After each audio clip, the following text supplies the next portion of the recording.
Welcome back to our Museum from Home series. We're bringing the museum to you while our doors are temporarily closed. If you've ever visited the museum, you likely would have noticed some of the life-size models we have. We have 5 scale models of prehistoric animals that would have roamed right here in ancient Mulberry. As you walk up to the main entrance, you're greeted by a saber-toothed cat. The largest of these ferocious predators could have grown 13 feet long and weigh 700 pounds. Closer to the door, you will find yourself standing next to a super special Ice Age armadillo. This enormous glyptodont was approximately the size of a Volkswagen Beetle.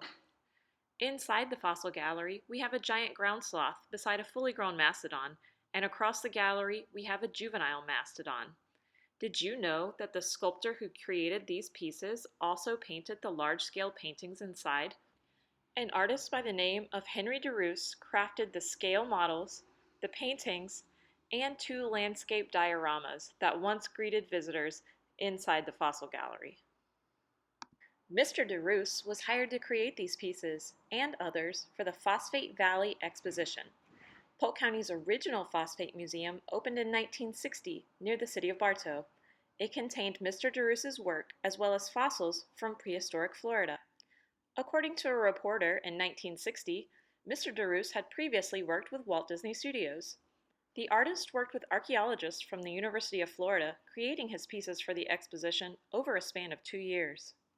The Phosphate Valley Exposition is best remembered by a larger-than-life mastodon out near the highway that was perfectly poised for guests to take photographs of themselves underneath its massive foot.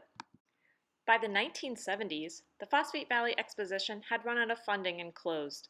Mr. de Reus's works were then acquired by local legend Joe Larned of Bradley Junction. When Mr. Larned retired, he then sold these historic pieces to the city of Mulberry. After many decades on view at the Mulberry Phosphate Museum, some pieces are in need of repairs and updating. We are currently in process with some needed maintenance of these statues.